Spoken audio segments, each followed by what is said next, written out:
Hello students, this course is titled UGRC 110 Academic Writing 1, and for the first session, session 1, we are looking at the nature of academic writing.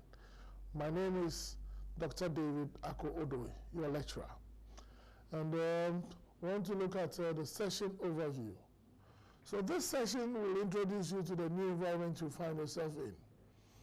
The objectives of this session is for you to be able to identify what we mean by the academic discourse community. We want to also look at the purpose of academic writing and then identify the nature of academic essays. So the key topics we want to cover in this session is to look at what the academic discourse community, the language of the university, other discourse community within the academic community, and advantages of diversity to writing. Right. Now, let us all look at what we mean by the academic discourse community. When we talk of a discourse community, it is a group of people who are bound by specialized use of language.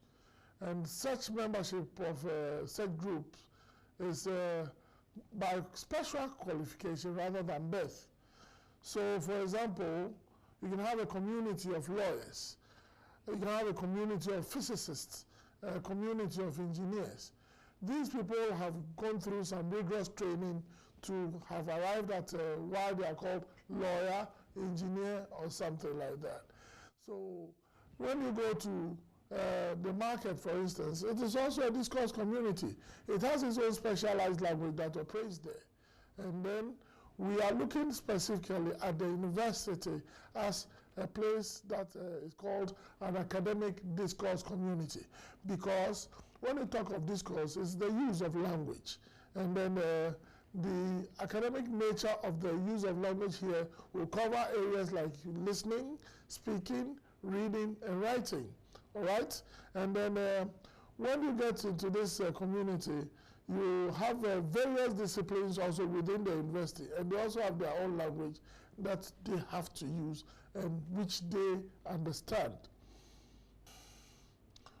Let us look at the language of the university. In the Ghanaian primary school or secondary school, we have teacher, headmaster, headmistress, but then when you come to the university, the appropriate word that is used for people who teach in the classroom is lecturer or lecturess. All right? We also have places where students go to study. They are not known as classrooms, but rather we'll call them lecture rooms or lecture theaters, so to speak. And then when you are new, a new entrant into the university, you are called a freshman. It's not because you are so fresh like a baby, but then this is the time that you are entering the university as a fresh person. All right? In some American universities, if you are the second year, you'll be called, they'll say you're in your sophomore year. So, but these are language that university people use. All right? And so we can also look at situations where we have add and drop of courses. We have heads of department, which is quite something that you are used to, because back in the secondary school, you had heads of departments of English and so on and so forth. But then in the university, the heads of departments are much more on another level, because we say they're on another level because you have a wide range of lecturers who have very different specialized area, but within a certain subject area too. So then the head of department coordinates all the activities of such lecturers as it benefits the university. All right? So you would also see that you have the provost. For instance, in the University of Ghana, there are various colleges. So the various colleges within the university are headed by a person called a senior lecturer or a senior person called the provost. So that is another one.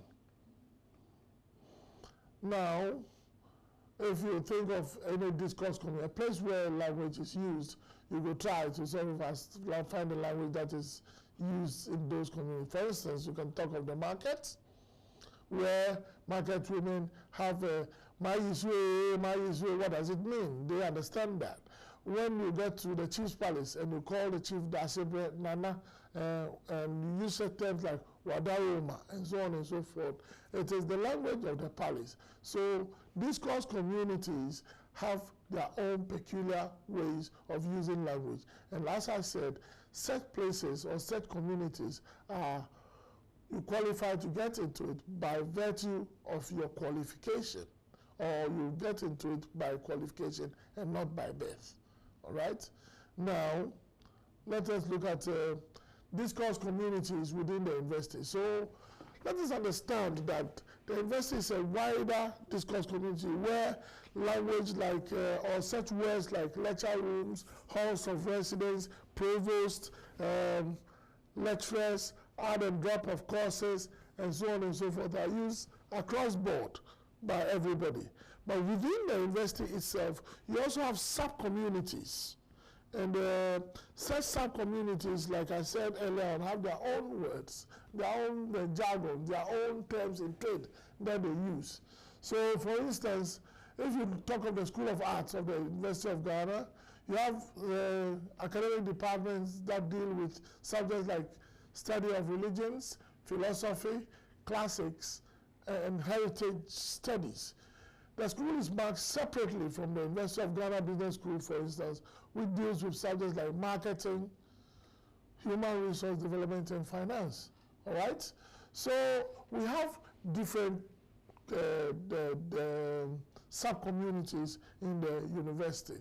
So when you go to, let's say, the College of Basic and Applied Sciences, you have a community of medical students.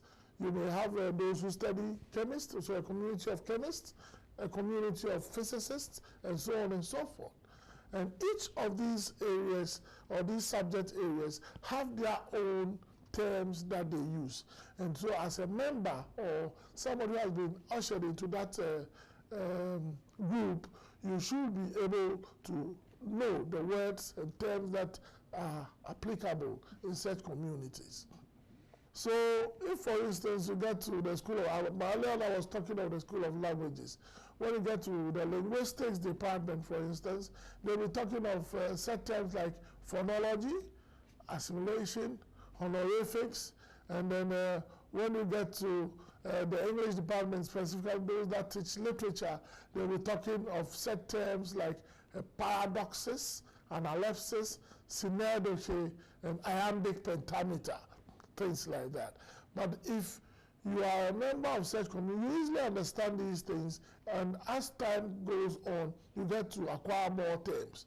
But it is your duty as a member of the community to be abreast with the terms. So it is good to know about the terms that is used generally in the university, but you must specifically be abreast with the terms that are used within the community that you are studying, or the subject areas in which you are studying. All right? So we can see, I mean, from what you have done so far in the university system, that the community is huge. And in Ghana, for instance, in the University of Ghana, you have various people coming from various countries. So you have Nigerians, you have Koreans, you have Chinese, and so on and so forth.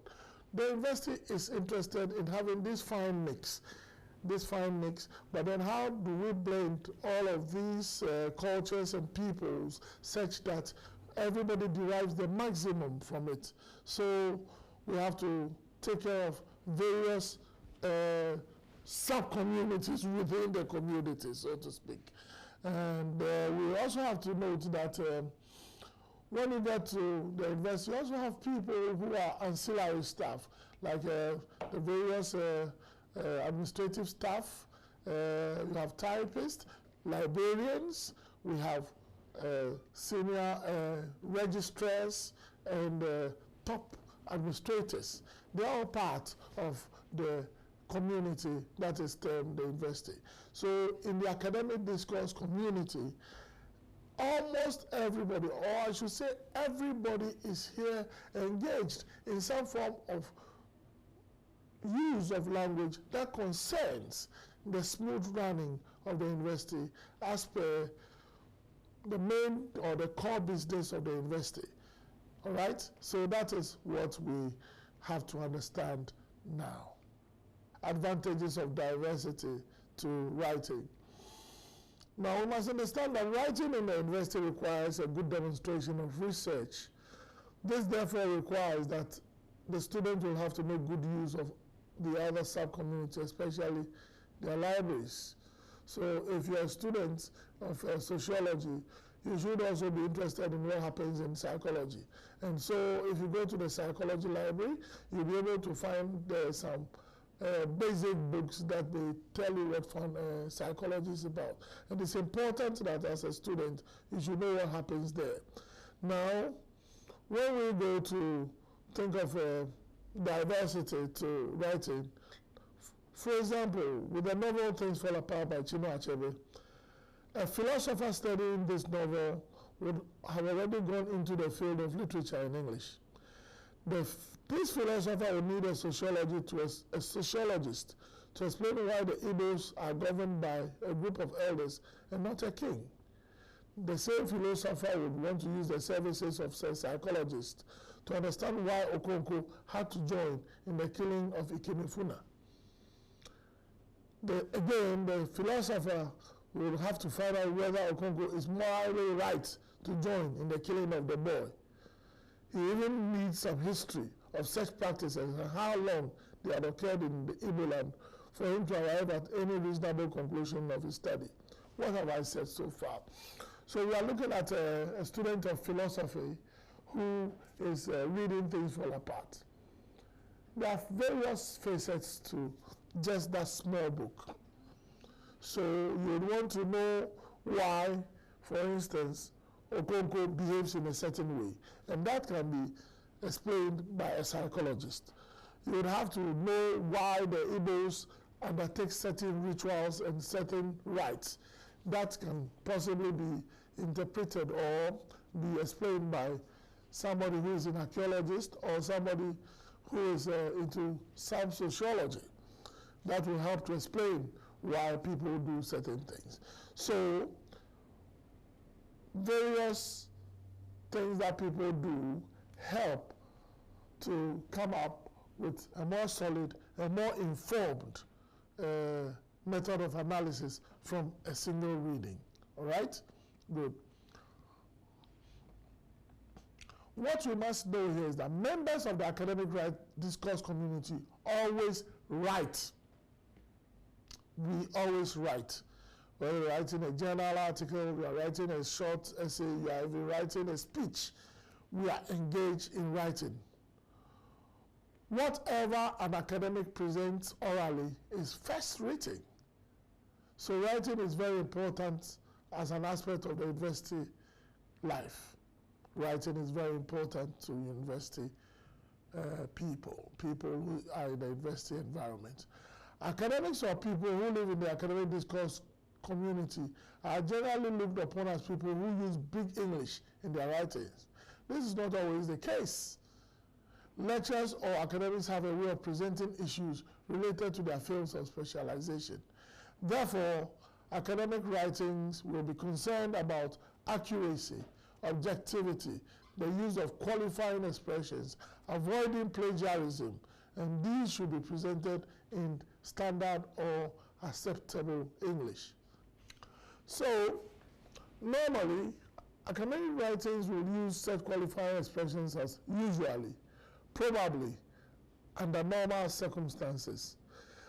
There are also words used to modify, support, or to infer answers, such as according to the data, from what has been discussed so far, and the data shows. All right, so the person is trying to prove his point from a body of information that he has earlier on done. So it is not as if he's imposing it, but then he has collected information to be able to present it in a logical and meaningful manner to the person that he wants to communicate to. So most of the time, researchers remove themselves from their writings by adopting the passive voice or by remaining impersonal. Academic writing also makes use of such markers as introduction, body of the work, where the discussion or arguments are done, and conclusions. Academic writing also prefers the good and well-documented sources that are seen within the paper presented. In other words, the scholar or researcher must show an in-depth knowledge of the topic, especially what others have done in the area which are different from or similar to what he has done. What we mean to say here is that you cannot just write what you think alone, but you should have some information that supports whatever you are saying from other sources. And even those that disagree with your point of view, you must demonstrate the fact that you are aware that such body of information exists. It's also expected that a complete list of all books consulted and which have been referred to in the research work, they are documented. It is very important that such books that have been consulted are documented. This affords other scholars interested in the topic to know which books to consult for their own work. Sometimes a scholar will do the same thing as another scholar, but will use different geographical areas or methods. For instance, a scholar can choose to work on ecological studies in a moist semi-deciduous forest, and another ecologist can work on a deciduous forest. In such a situation, the two ecologists will be doing the same things but using different types of forests. So if your research on a moist semi-deciduous forest is good enough, somebody who is planning to work on a deciduous forest may want to read what you have or the sources that you have so as to see how it informs what he is currently doing. So the diversity of work that comes from various angles help for a scholar to come up with his own meaningful research. Now it is time to do an activity. So the activity is write out 3 things that are important in academic writing.